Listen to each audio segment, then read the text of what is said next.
It's the return of the Volvo sedan with the Volvo ES90, and we are driving this one here for you today. See how good it drives, see how luxurious is it, and also what's the real world range. First test here today for you with Thomas Autogefuehl in 4K, full screen, full length. Let's go with a very attractive exterior look, all the way closed here. Aurora Silver is the color, some purple note to it, and the Thor hammer daytime running light structure, matrix LED as the main headlamp. And let's directly take a look under the front hood, see if there is a frunk or not. That's always very interesting, of course. There we go. You have to unlock it here manually. It's a second unlock here. There we go. There's not too much space being held up by gas struts. This is like a compressor equipment and so on. Yeah, maybe for a charging cable, but that's basically it. And yeah, to close it is actually quite tough to close it again. Gotta say that, you know, and yeah, always when you close the hood in the front, there's someone saying that you have done it the wrong way. That's, you know, you have to live with that as a car reviewer. Now we take a look at the side profile, which is the key thing for this vehicle. The length is 5 meters or 197 inches. Wheels from 20 to 22 inch. Let's see the option, the biggest wheels available, 22 inch. And you can still see that the ground clearance is not too low. So it sits relatively high for a sedan. 18 centimeters or 7 inches of ground clearance. So some might even say crossover sedan. It has an air suspension from the mid-trim level. Also has a additional lamination side windows. You can soon show it to you from mid-trim level. And the air suspension could also be pumped up for an off-road mode. But there's a very interesting profile here. It has somewhat an SUV crossover look right here. Then again, this floating design towards the rear looks very impressive, doesn't it? Either rear-wheel drive or all-wheel drive. The rear-wheel drive version we test for you first today, 6.6 seconds in the acceleration figure. All-wheel drive version, 5.5 seconds, or optional 4 seconds. And you've maybe seen it in our text inserts. Battery difference. So the rear-wheel drive version with the smaller battery, 82 kilowatt hours net, or the all-wheel drive version, the faster version, quicker version, that one with the 102 kilowatt hour net battery. Charging here, 11 kilowatt AC. DC charging is 310 or 350 kilowatt DC peak, and the small battery needs 22 minutes and the big battery 20 minutes from 10 to 80% state of charge. It's an 800 volt architecture. So overall good EV facts, and of course even more important, how efficient it will be in driving. In the rear, pretty cool design here with the vertical structure right here, also taken from the SUV models. Then this typical Volvo C-span here. So I really like the design. Is a very unique design for this sedan approach, and I can soon show you more trunk deals, but already that you know so far. Not sure why it sometimes doesn't do it. So here, this is like a fastback opening. So that's key, that it's not like a classic sedan with a small trunk opening, but you have the sedan styling on the exterior, yet you have this estate-alike flexibility from this estate trunk. Talking about the VMAX, by the way, top speed is 180 kilometers an hour or 112 miles per hour. You know that Volvo set themselves this limit here a while ago, also for their combustion engine models. Now towards the interior, which will be super exciting. There is the smartphone as key fob. That is the basic thinking here. I will do an extensive part about this idea and what could go wrong possibly soon after we have finished the interior. I put it in a separate part because it's quite long and some stuff also happened. But more to that later. Here, first of all, so you approach the vehicle, then the door handles come towards you, or you press them here to close it. And also the mirrors fold in. Here I also have the classic mirrors. You can also see a camera here. So that looks really like, yeah, just attached on here. That's interesting. And then here, you would maybe hold the key card here if you use that, for example. Door closing sound. It's really solid. And in this case, there would also be a soft close mechanism. Pretty cool, right? And rear, also nice sound, and as well soft close. Huh? There we go.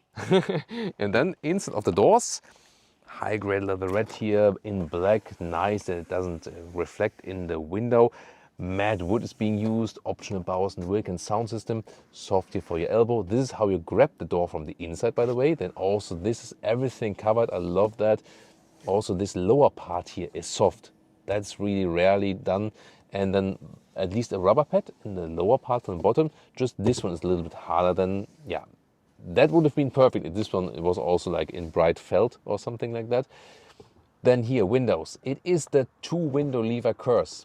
Some love that actually, because I sometimes mistake the rear windows for the front one, and then this is this is basically without mistake. So you press the button here, like with Mercedes logic, and then you switch to the rear windows. What do you think about that? Tell me in the comments. And talking about the windows here, we have this lamination here. We have it in the front, where we have then this additional layer here for the insulation, and we also have it for the rear windows, and that starts, like with the air suspension, from the mid trim level, and then it's basically included. And I can already tell you, there will be a lot to say about this vehicle here as for the sound insulation soon when we hit the French motorway. Welcome to this interior. One of my favorite parts here definitely, and especially in this light scheme. If you don't like a light interior or you say like, it's not good with the kids and so on, it's no problem. There's also black available. It would start with black Nordico or high-grade leatherette in black, bright, or in this cardamom brown, light brownish color. So 3 colors are available. And standard in the base, or here optional perforated, you can see it right here. And then it's also ventilated, so you have seat heating and seat cooling, so active ventilation that never gets hot on these seats. It's really great and it feels really nice. It looks great with perforation, and it's also really soft and plush. Good ergonomics. The only seats that are better in the EV segment at the moment are the BMW iX3. That's a little bit softer from the surface and also a little bit better from the ergonomics. But these are also at a very, very high level already. I really like them, and I mean, look at that styling. I just love it. Also here, the high-grade leatherette dashboard here, it feels really nice. And yeah, you don't have to use animals for that. You can get the same or even better quality meanwhile. And then here, matte wood. This is real wood and it feels really nice as well. Good tactile feeling, small Swedish flag imprint like this. And the interior is really cleaned up. Most of the stuff is in the screen, yes. I like a physical climate unit. What we do at least have physical is here the volume controller in this crystalline style here in the lower part. And next song, previous song, for example, this is physical. Climate is, however, then digital, and also always in this 2-step scheme. You have to use the voice control otherwise, and also here for the seat cooling, for example. Controlling it while driving, you get used to it. Maybe not the best solution. Once again, some nice matte wood here. Also here on top of the cup holders, slide this open and you have adaptive cup holders. In the front there is the inductive charging pads, also with ventilation. And 2 USB-C chargers here on the back part. Is hard to see on camera. There we go. Also plush here for your armrest, really wide. You slide this open and you have all the space for your clutter, which you want to hide, for example, from the viewers, all the filming stuff or additional cables and so on. For the glove box, you have to open it in the screen. On the one hand, it's a disadvantage. On the other hand, it's an advantage because it's automatically locked then if you're not logged in with the vehicle. So that's also a good thing. I also like this 2-tone scheme from the steering wheel. In this spec here, the vehicle is also completely animal free. Also the steering wheel feels nice, and also I love it that here you have the dark material on the outside that doesn't reflect in the screen. At the same time, you have your spectacular effect. So this vehicle is pricey, but it also looks pricey. And this is really a different level here from Volvo. I really love this interior. If I would get some manual climate knobs here, I would, be 100% with it. But this is already really awesome. Optional Bowers & Wilkins sound system, 25 speakers together with the Gothenburg concert hall is one of my favorite sound systems in the industry as well. So extremely cool here. I really love it. And the driver POV here. This is one button design, but at least you have a good clicking feedback, so you know what you're actually doing. On the right side, same thing. This would be for the voice input and so on. And here you need these buttons, for example, also when you want to adjust everything here, for example, the side mirrors. Then you have to press here and here and here, and then the side mirrors move accordingly like this. Yeah, I know it is safe to user account. I still prefer the old way of adjusting it, honestly. Then the digital instruments with a map view or also a reduced view, or here the speed in the middle. And there's also a head-up display that is larger and not flickering than it appears. And if you wonder, in CarPlay with Apple Maps here, it also displays then Apple Maps on the left side. And it does not work with Google Maps and Apple CarPlay. That doesn't work. What we can try is if it also works, for example, with Waze. Yeah, that looks good. Yeah, it's not good for the customer that it doesn't work with the Google Maps and Apple CarPlay. So usually the thing is not that the cars are not capable of doing that. It's more like the clash of Apple and Google, because then usually when you have Android Auto, then Google Maps works also in the instruments. However, here you have Google Maps built in anyway. So if you use then the car internal GPS, you also have Google Maps here on the left side, but not the one from your phone. And in the main infotainment, what's important as well here, glove box is here, and car features. Here, for example, you adjust then the mirrors and the steering wheel and so on. Roof shading also only here. And you can also deactivate this EU speed chime law right there. Other than that, you have here a main menu like this, or in the home menu, you have the inbuilt Google Maps, which is also really responsive. New hardware behind it. It will also be retrofitted for EX90 customers, by the way, and also new software version. Now the rear luxury experience, that's super exciting. First of all, rear doors here also with a high-grade leatherette cover here on the top, and the matte wood insert in the bright side. It's really beautiful. Also the Bowers & Wilkins additional speakers here, 25 speakers. Then more covered here, everything really nice build quality. This is really awesome. Then only in the lower part, this is then the only hard part, but there's at least a rubber ground.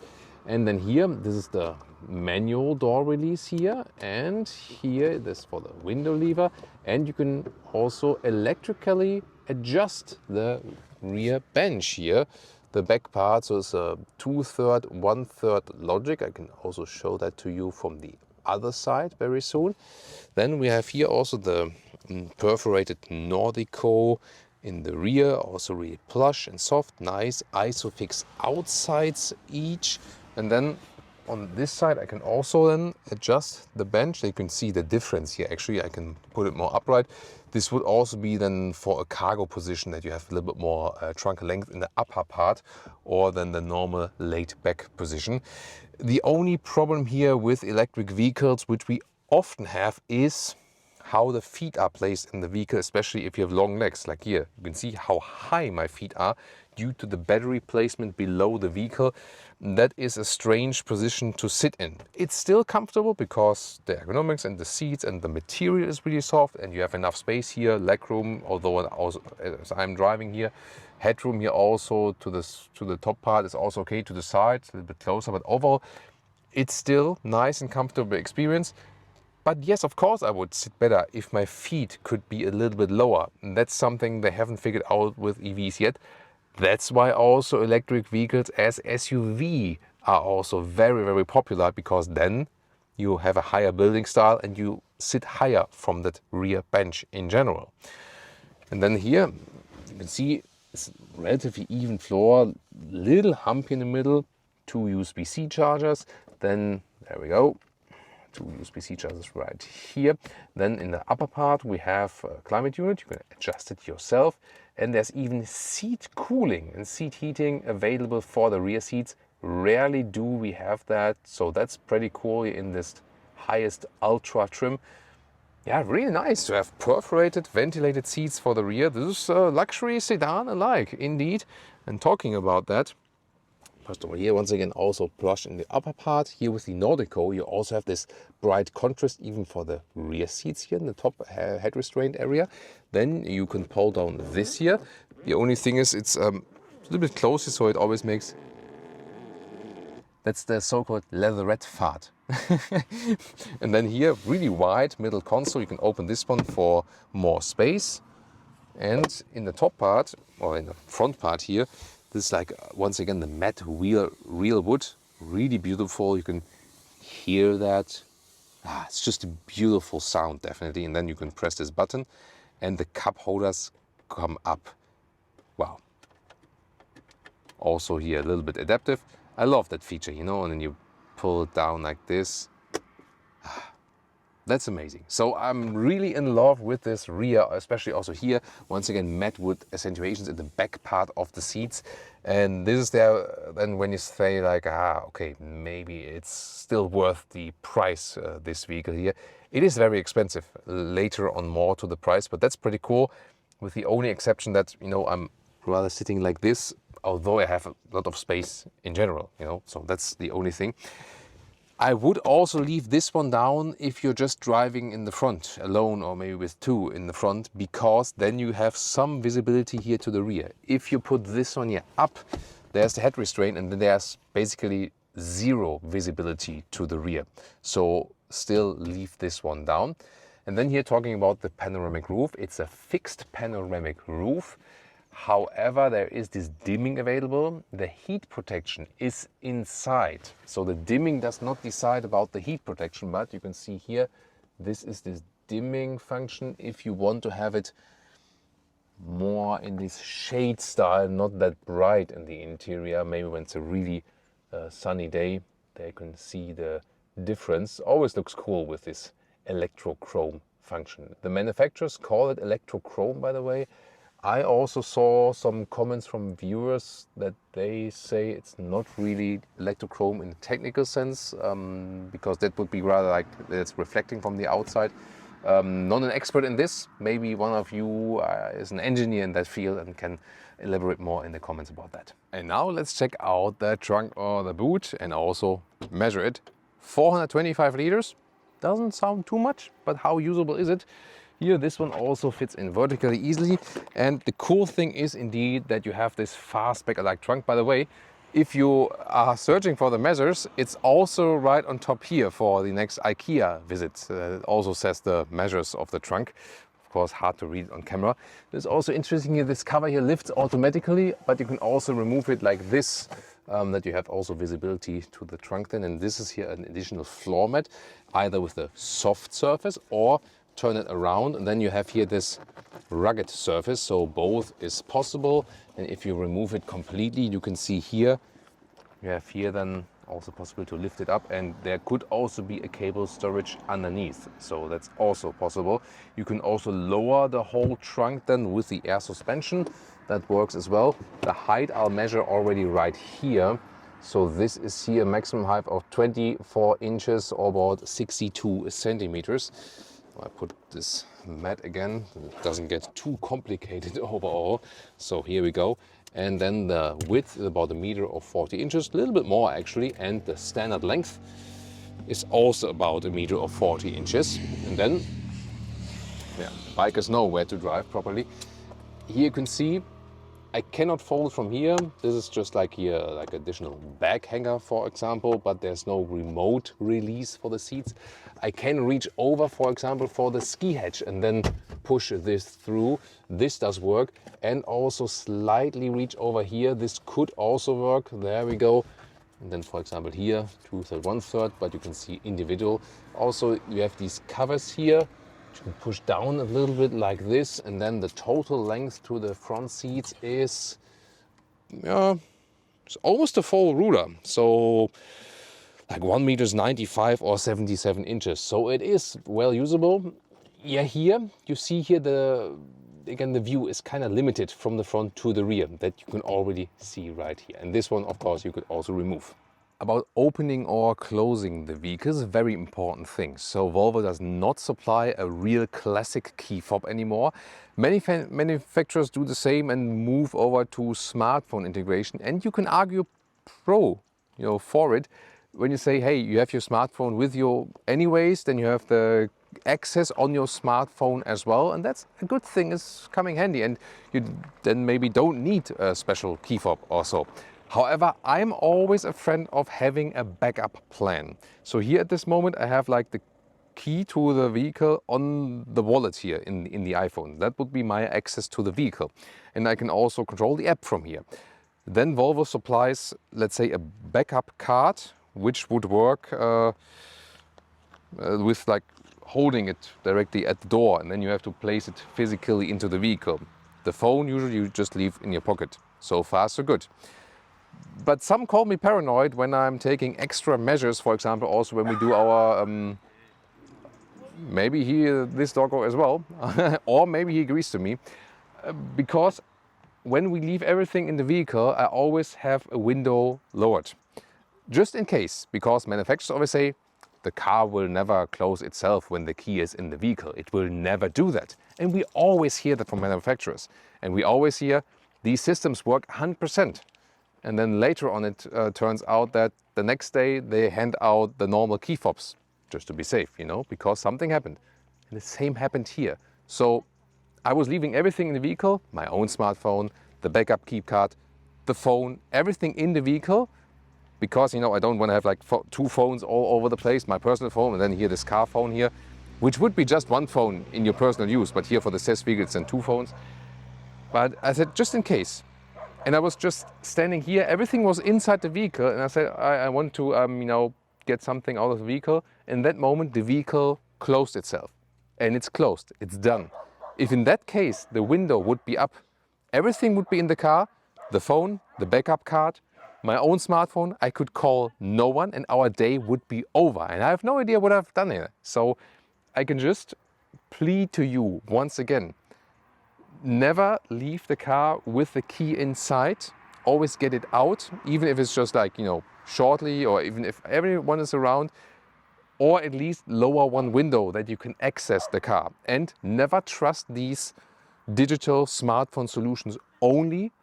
Always carry some kind of backup with you. If it's maybe a small key fob, which is still supplied with the car, if it's the backup key card, always go for one backup, definitely.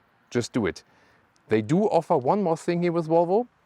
You can order from accessory, not by standard, like a small dongle. It's not a real key fob, you cannot press anything there, but it serves basically the same purpose like the smartphone then. So you can also just put it in your pocket, or maybe like as an activity key when you do go some sports or something like that. So that would be another option they offer. First, acceleration.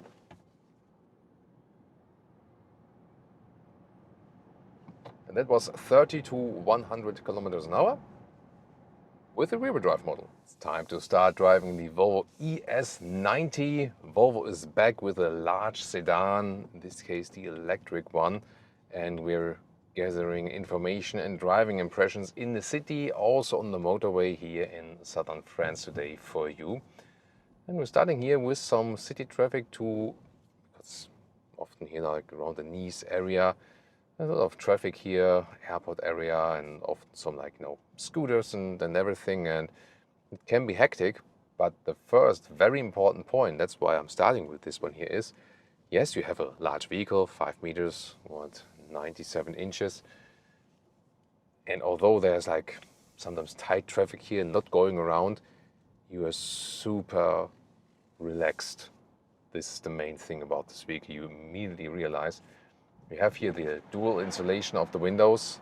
There's lamination, both front and the rear. You have the air suspension from the mid-terminal, which we also have in here. We're driving the rear electric motor, only the rear-wheel drive only model. So we're soon also going to show you the acceleration. And the air suspension is evening out everything really nicely, although we have 22-inch wheels mounted, which I would never recommend, because when you go for smaller wheels, you just have more comfort. Still, so far, because you have the air suspension here, it's evening that one out very, very well, like that. Wow, super smooth experience. As for letting go of the throttle, you have different modes available. I can let go and just keep rolling, or I can switch it to the auto. Then, for example, when there would be a vehicle in front of me, like a adaptive cruise control somewhat, but for the recuperation. that would reduce the speed, otherwise it rolls. Or I go to the one pedal mode, then you have the typical EV one pedal driving effect. So I rather use the accelerator pedal, and as soon as I lift it, there is a strong deceleration. That's what I'm in at this moment. And then, for example, for this roundabout here, I'm approaching that here, strong recuperation. You have to learn to use it, not to put too much stress on your passenger, which is another Thomas today, by the way. So Tommy is with us here today, double Thomas attack. Best greetings also from Leah, of course. She is relaxing at home today, and yeah, she really earned that after so much work. Definitely, she'll be back next video. So here with the one pedal driving, really be gentle with the throttle pedal, or if you prefer that, like I honestly prefer that the car keeps rolling. I tend to drive a little bit more efficient with that, and then use the brake if needed. It also gives me a little bit more, you know, just more interaction with the vehicle, but it's just on your personal preference, what you really like. There is no special acceleration mode. There's a normal mode and there's an off-road mode, so there's no special mode which you can turn in for a better acceleration or something like that. What you can do is, when you are, it's actually here in the drive modes, yeah, it's shouldn't do that while driving, definitely, with the big screen. You can change the steering feel, because this setting here, Leah would love that. It's really, really soft, extremely soft. You have almost zero feeling for the vehicle because you are steering in thin air. You can also set the steering wheel to firm, or the steering feel, or the steering wheel feel to firm. And in this case, is yeah, you have a little bit more feedback. I wouldn't say that it conveys great feeling for the vehicle. The goal of this vehicle is not necessarily to have a connected driving feeling. It is more, let's say, let the car do its thing and you are a passenger. And it is pro and con, you know. If you're driving BMW, you might say like, hey, you know, I want to be like more engaged in the vehicle, and that's fine. And here the goal is more, you are a passenger of this luxury sedan, and fair enough to do it that way. I prefer a little bit more steering engagement, but I can also understand if they do it this way here, maybe to get a different target group, definitely. But with the firm setting, it's definitely better. It's, let's say, enough feedback for me. I would leave it like this. Suspension feel, you can also set to firm, because it is here the adaptive air suspension. And then you notably feel, you know, like some uneven parts in the road and so on. So I would just actually leave that to soft, because even if you do a lane change here, a little bit quicker, even if you're in a soft setting, the car does not shake up.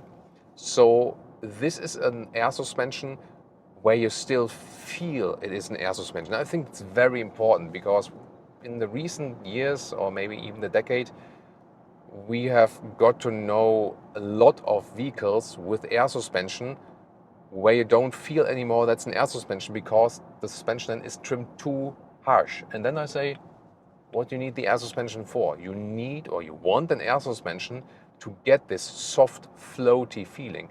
And that's what you get here also still in the Volvo ES90. And I really appreciate that, you know.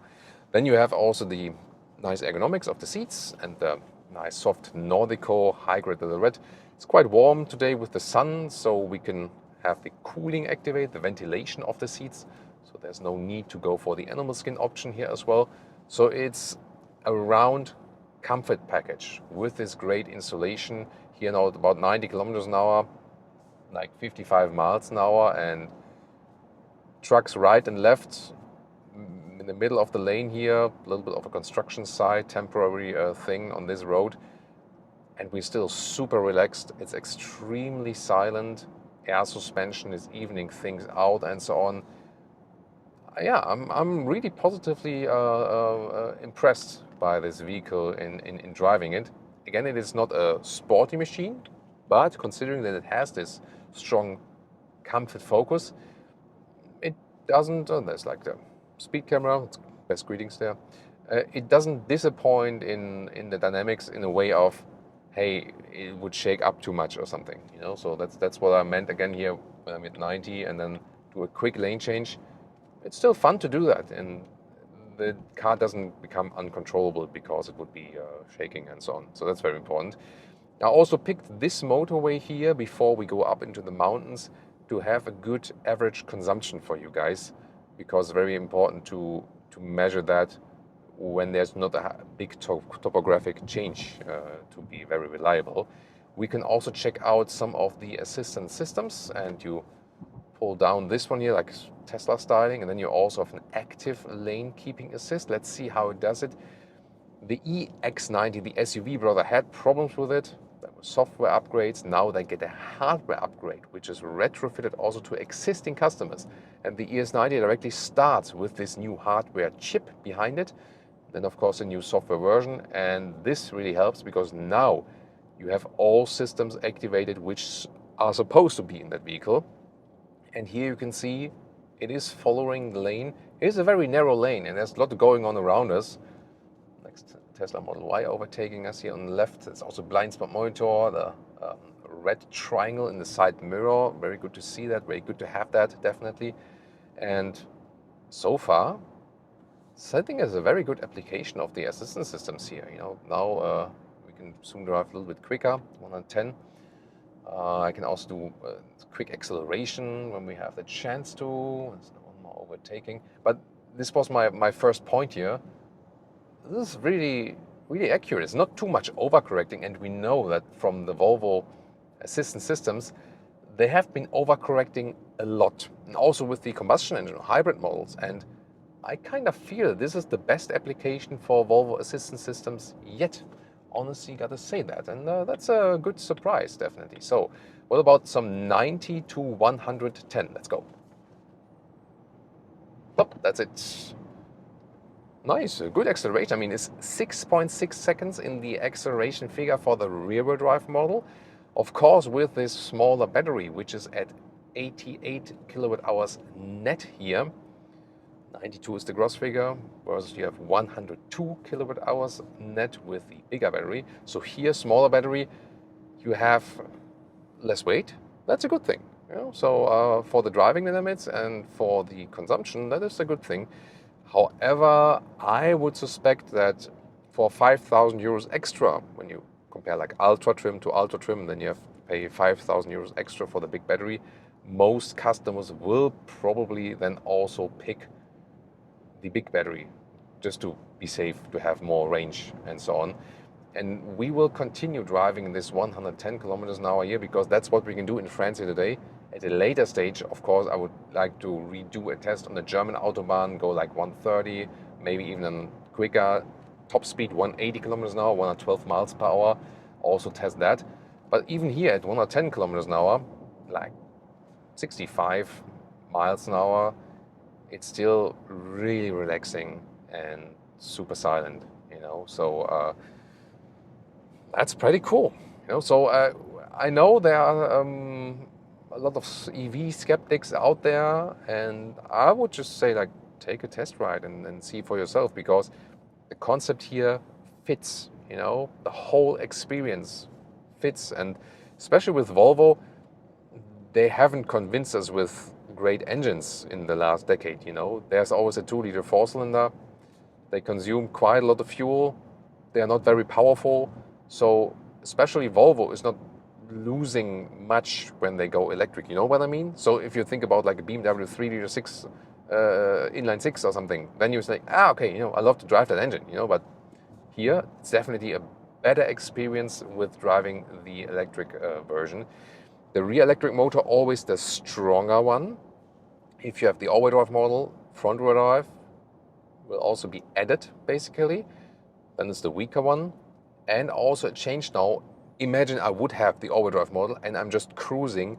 Then the front electric motor now is being uncoupled. With the EX90 SUV, it was the rear one. They changed this logic now, and the front then is uncoupled when it's not being used. And if you go for the performance option, both front and rear get a higher software tune. Yeah, for 5,000 euros.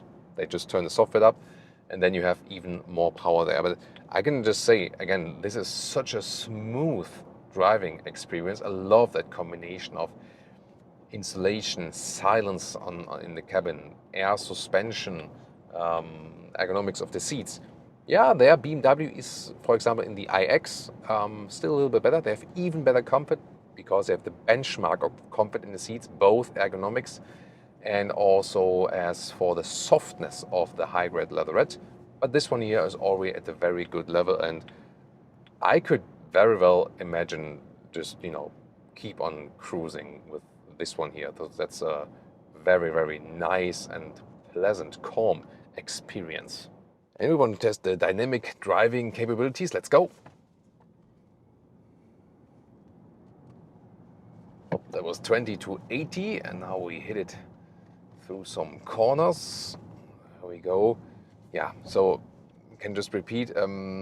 Steering wheel, although I have set it here to firm, I really need to check that if I have really set it to firm.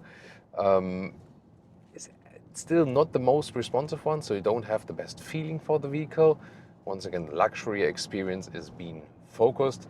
Very soft again from the air suspension, but that doesn't shake up. But indeed, from the sporty driving characteristics, yeah, the least fun thing is the steering feel, because even if it is a little bit firmer, it still doesn't give you a feeling of what's happening on the road. So let's say the steering is in dynamic driving disconnected from the car, but the suspension, although it is so soft, is holding up very well.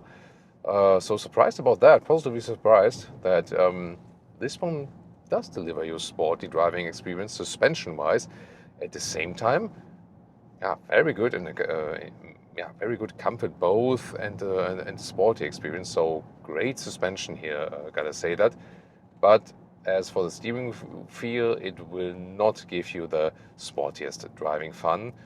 However, it still handles very well. It also has the low center of gravity, you know, batteries in the lower part of the vehicle. And here, of course, in these kind of driving situations, it also helps if you have the little bit smaller battery. And I mean, we have the rear electric drive only here, and that of course, you know, helps us also to push the car out of the corners. However, if you have the all-wheel drive, you have better performance, and the rear motor is still the stronger one. So what about efficiency, rear-world range, and the prices, of course? So as for the real-world range test, we did a test here on the motorway, southern France. More like maximum 110 kilometers an hour, so like 65 miles an hour. We did some accelerations though as well, but temperature-wise, pretty warm, good conditions for an EV, for a good efficient consumption. We ended up with about 17 kilowatt hours on 100 kilometers, so 3.6 miles per kilowatt hour. That would mean with a small battery here today, rear-wheel drive, we would score some, yeah, almost 500 kilometers, 300 miles of real-world range in that test. If we go for the big battery, it would even be rather 600 kilometers or 370 miles. This again, however, with the speed cap. So once again, I would probably need to redo this test then one more time at like 130 kilometers an hour, 75, 80 miles an hour on the German Autobahn, driving a little bit quicker, and see about that. Considering we had limited speed, I would say it could be a little bit more efficient, but of course even more thorough tests in the future will show us even more there. Then about the pricing, it starts about 70,000 euros or 70,000 pounds. That's what we already know so far. But if you then spec the vehicle like it is here with some extra equipment, you can easily add about 20,000 euros and you achieve something 90,000 euros. If you want the big battery, from the Ultra trim to the Ultra trim small to big battery, 5,000 euros difference, but you have to add even more. And the performance model all-wheel drive would then add another 5,000 euros. So a top spec all-wheel drive, big battery, highest trim would then even be towards 100,000 euros. So tell me, what do you think actually? Would this price be worth it for this vehicle here? The strong focus, definitely the comfort, good air suspension. I love the suspension. That was my favorite thing here today, definitely. And also it's very silent on the interior, at least at the speeds that we have been testing. So tell me, what do you think about the Volvo ES90? And now it's time to compare some of the competitors.